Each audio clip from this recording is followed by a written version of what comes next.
power of elimination and renunciation. From Anne Martin. You got to accentuate the positive, eliminate the negative, and latch on to the affirmative. Don't mess with Mr. in between. From Charles Fillmore.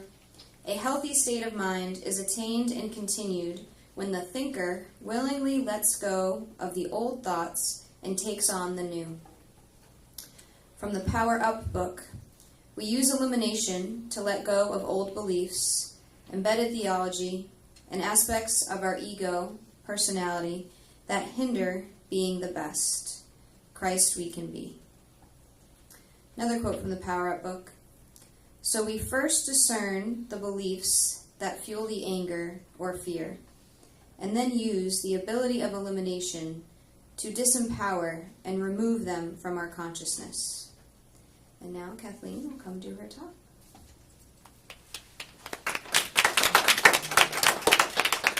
Thank you. Thank you, Katie. Okay, elimination, renunciation. It's interesting, you know, when I first started going to Unity, there are a lot of different ways to say the same things over and over and over again. So they used to call these the 12 powers, then they started calling them the abilities, sometimes they call them the faculties. Use whatever word you want. It's up to you. Before I do that, I would like to acknowledge that this is Veterans Day. Veterans Day is observed tomorrow, etc. I don't know, do we have any veterans here today? If not, we all have veterans in our lives. And so I would just like to acknowledge that we are grateful for their service. It's part of what allows us to be here. Whether we agree or disagree with how things are handled, the people in the service are doing their best to keep us safe.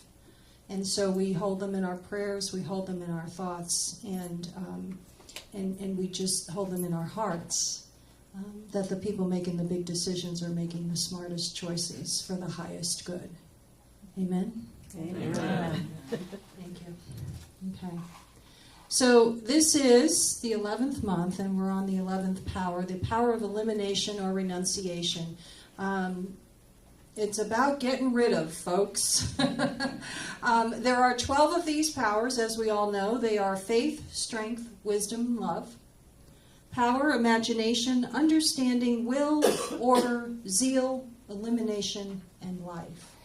We're going to focus today on elimination. The ability to release, remove, denounce, deny, say no, and let go. Have you ever heard the phrase, let go or be dragged? I almost called you up and asked you to bring the CD of Stow Good. Stow Good, if you've heard of them, they have a song called Let Go or Be Dragged. And we're going to get that together at some point. I have it. Do you have it? Awesome. It's a great song, and it gives the perfect image, in my opinion, as to how I let go of things.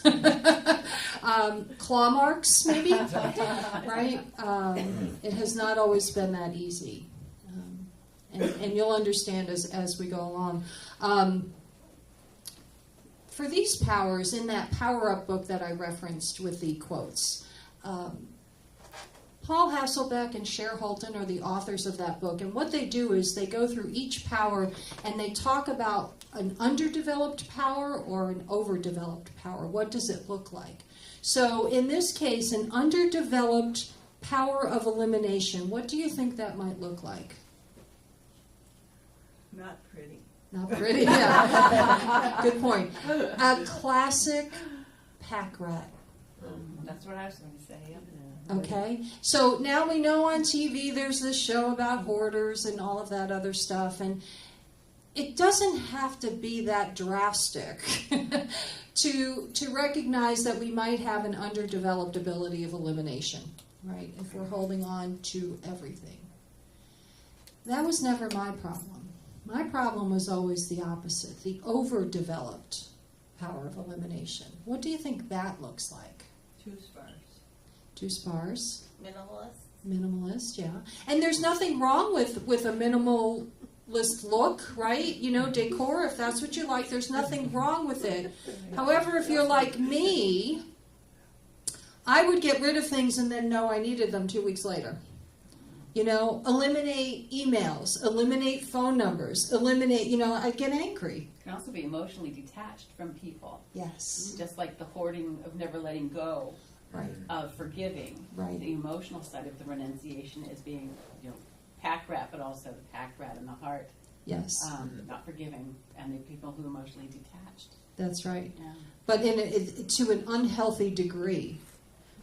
I'm going to get rid of you before you get rid of me, was kind of where I was always coming from, right? And I never recognized that as the power of elimination, right? That I was using it.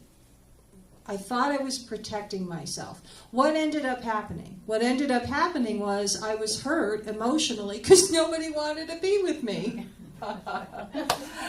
Right? Nobody wanted to hang out with Kathleen. Nobody wanted, and yet I was the one doing the pushing away. I was eliminating before I could be eliminated. So it's an interesting concept, right? We have premature endings to relationships, to jobs. How many of you know people who have quit their jobs before they had another one to go to? Right?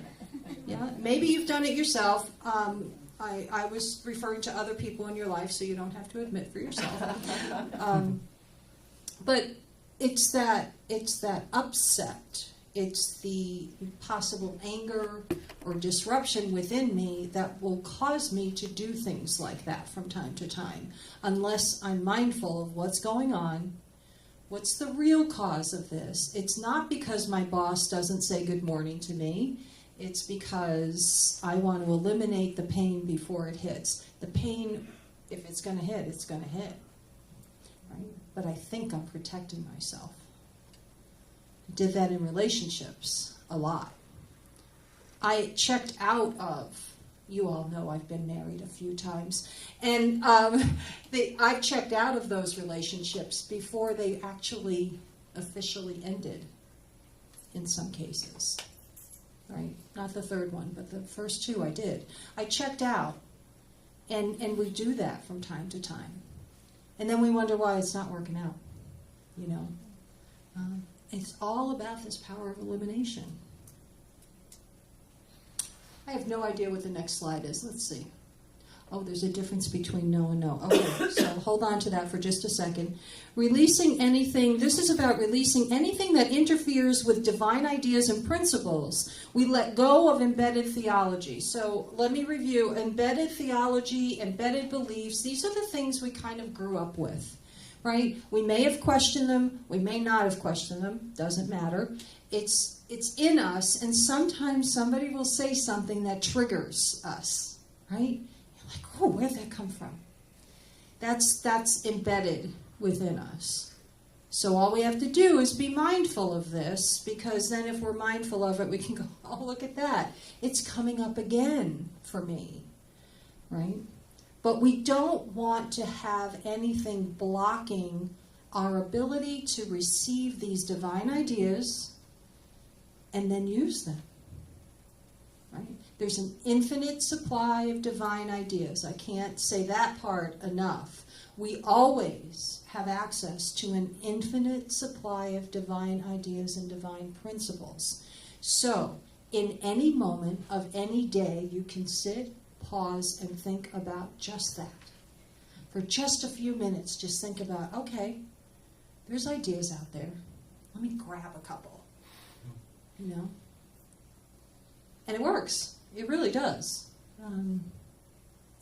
There can be a resistance to releasing and letting go. Right?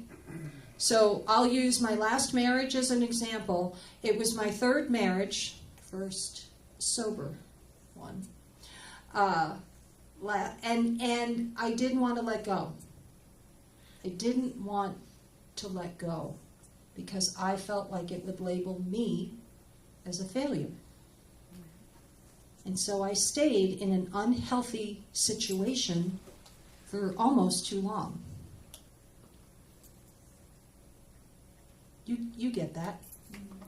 We all have seen people in our lives do these kinds of things, whether it's in an unhealthy job because the stress is too great, or whether it's in an unhealthy relationship, or whatever the case may be, right? We stay in there because we've created this scenario in our heads. We can't do this because, or we can't do that because, and it's very difficult to let go until circumstances get so dire, the pain gets great enough, and we've got to do something. So I'm here to say to you, if we use the power of elimination, we don't need to wait until it gets so dire all the time. It's tricky, though. This is not always easy. I like to say it's simple, not easy. Right? Okay. So in order to say yes, we need to be able to say no. Did you know that the word no is a complete sentence? An overdeveloped ability or power of elimination would look like somebody who maybe doesn't ever say no when they're asked to do something, right? They're always saying yes, and then their plate is always overfilled, and then they struggle with the stress of having so much on their plate. I'm thinking of a dear friend of mine right now. That's all she ever says. She's retired now, and her plate is overfilled because she has not said no yet to anything. And then she's wondering why she's behind in every single task, every single deadline that is coming up for her. She's one, I don't understand. I don't get it. She's got to listen to a 2-year-old. She's got to listen to a 2-year-old, yeah. No. Yeah.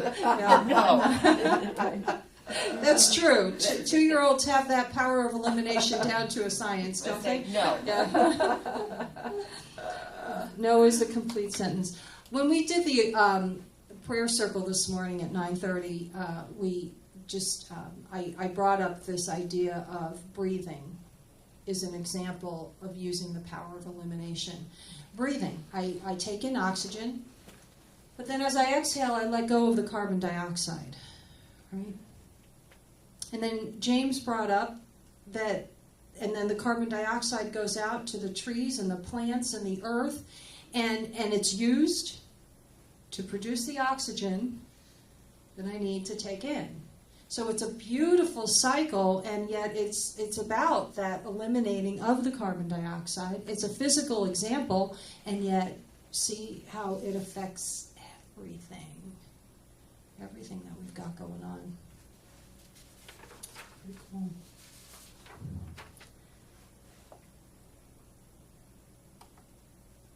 Okay. I love this quote. We got to is the way it started. We got to. Accentuate the positive, eliminate the negative, and latch on to the affirmative. Don't mess with Mr. In Between. How perfect is that? How many times have we been sort of on the fence about something, right? We're not willing, for whatever reason, to latch on to the affirmative. In Unity, we talk about denials and affirmations. We're not talking about denials as in the 2-year-old saying no. We're talking in denials as, I give no power to this fear. I give no power to this other person who seems to be intimidating me. I give no power to this fill in the blank. Right? And then we affirm the positive with the affirmation, I am whole and complete, whether I feel it or not. Mm-hmm. I am exactly where I need to be. I am exactly where I'm supposed to be. We affirm it. But we do the denial first, which is what this power of elimination, renunciation is all about. This is not the way I'm going to live now. And when we forget, we can just take it right back up again and we can start all over again. We can do it at any time.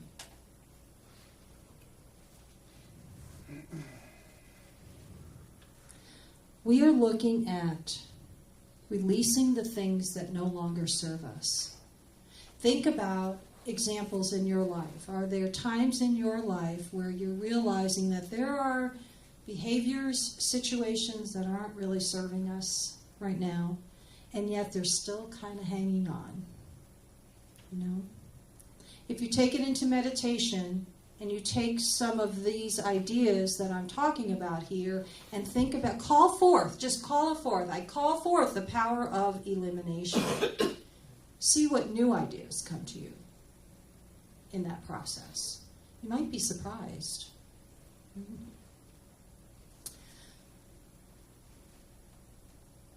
Unconsciously, subconsciously, we have certain beliefs within us. I talked about this earlier, the embedded theology. So these old beliefs from the past might unconsciously cause us to eliminate things that challenge that belief. Let me say that again.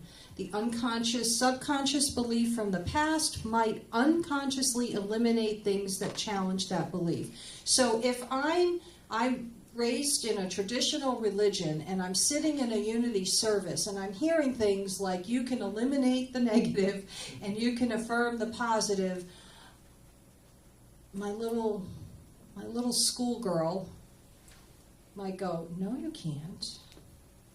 And then whatever I hear in that unity service, I start eliminating.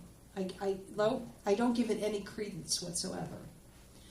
So the bottom line is, I invite you to keep an open mind and an open heart.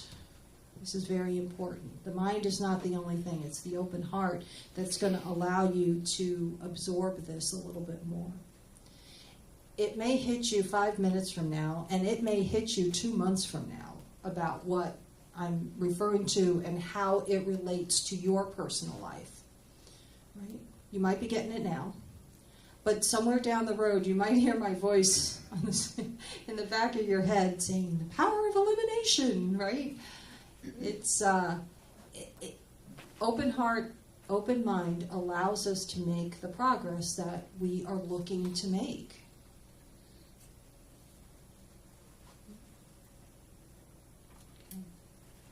Think, do, and be positive. It's not always easy. If I want to do that, if I want to be positive, then I need to work on elimination. Kind of ties in to me with the crucifixion. The crucifixion represents negating error thoughts. The crucifixion represents elimination to me. I die to one thing in order to wake up and live to a new thing, to a new level of consciousness, all of that other stuff. And we need that now more than ever. Yes, in this world that we're living in, it is difficult. It is difficult. We just had an election, right? And I don't know about you. I'm new to Connecticut, and so I don't have a clue what's going on. Politically speaking, I didn't know what to hope for. I did some research so that I could vote in an informed manner, but I really didn't know what I was hoping for, you know? And it looks to me like people that I work with are kind of split in their ideas, but they're not fighting, and that's good. They're conversing, which is good. In today's world, I need to know how to eliminate this negative stuff that will come through. I need to know how to eliminate the negative energy that seems to sit in my body sometimes. And we've got the access. We have this power of elimination, right? So now all we have to do is use it. Yes? That's the key. Unity principle number 5 is knowing this is not enough, you have to do the work. So now you have heard about this a little bit, and maybe you'll think about something that it might help you with in your life, right?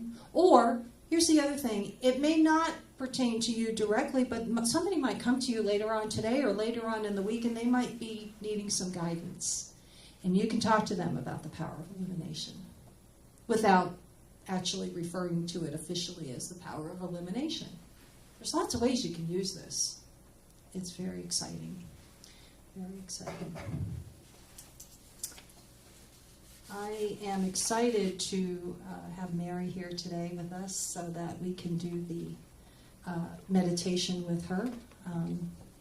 So I'm going to invite her up here now to start that. And then maybe we'll do like a little question answer afterwards if Sure. you'd like to facilitate that. So in case anybody has anything they'd like to share briefly. So it is. Amen. As you sit there in your chair, just remove anything from your lap and relax into the chair. And if you feel comfortable, close your eyes and let these words sink deep into your heart. Find a place for them. The affirmation is, I release anything and everything that no longer serves my unfolding good. Elimination is the ability to release, remove, denounce, and let go. The disciple is Thaddeus. He represents the expulsion of negative thinking. The corresponding color is russet, and it's located in the abdominal region. When morning dawned, the angels urged Lot, saying, Arise, take your wife and your 2 daughters who are here, lest you become consumed in the punishment of the city. But he lingered. So the men seized him and his wife and his 2 daughters by the hand. The Lord, being merciful to them, brought them forth and set them outside the city. And when they were brought forth, they said, Flee for your life. Do not look back or stop anywhere in the valley. Flee for the hills, lest you be consumed by... But Lot's wife held on. She looked back, and she became a pillar of salt. The story of Lot's wife is an extreme example of one who has failed to develop the God-given faculty of renunciation. Because this woman simply would not let go of her old life, even under the pressing emergency of destruction of the 2 cities of Sodom and Gomorrah, she suffered not only mentally but physically. She missed her opportunity to start a new life in a new place. Mentally, she was trying to hold on to the past with all its negation. Her whole being was preserved in limitation as a result of it. Salt was used in the Old Testament times as a preservative. It's easy to fall into a pattern followed by Lot's wife, but if we're going to develop our spiritual faculties, we must include, along with the others, the power of renunciation or elimination. The ability that enables us to cleanse and purify the whole being. Some people are more interested in using affirmations than denials. They may consider the whole concept of renunciation a negative rather than a positive approach. But that's not true. Charles Fillmore explains that it is just as necessary that one should learn to let go of thoughts, conditions, and substances in consciousness, body, and affairs when they have served their purpose and one no longer needs them, as it is that one should lay hold of new ideas and new substances to meet one's daily requirements. Therefore, it is necessary that eliminative faculty be quickened in one, and a right balance between receiving, giving, laying hold, and letting go be established.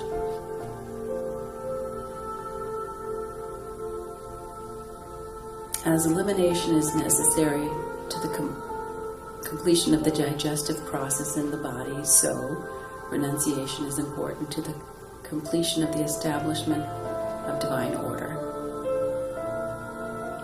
As the channel of elimination must be kept open if the body is to continue to receive nourishment, so the channels of mind power must be kept open for the digestion of greater ideas through the release of old, outworn, negative thoughts and feelings.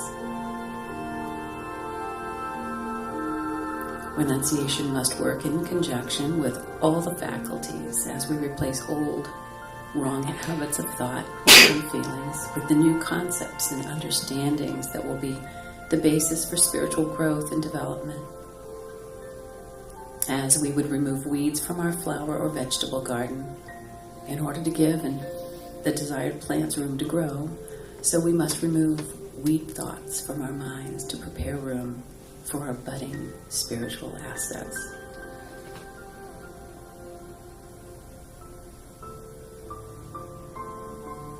Now, as you sit there, relaxed, lean back into the everlasting arms in which you live. Move and have your being. Let your focus, your attention move to the crown of your head. This is the physical center representing the Christ mind.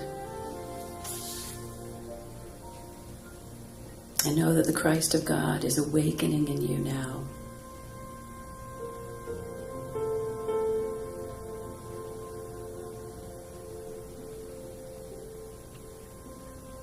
Now, as you bring your attention to your forehead, think of the forehead as representing the conscious level of mind.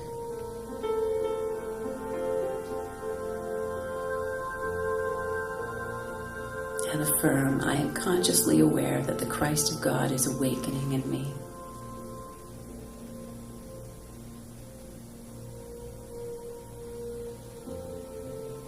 Now, if you'll move your attention to your solar plexus, let it dwell there for a moment. That's the center of your body, which represents your subconscious level of mind.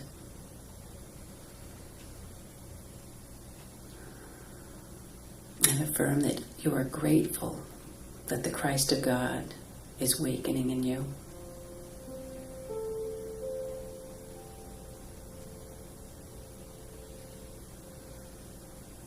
Now let that spotlight of attention travel to the end of your spine, the very lowest part of your back.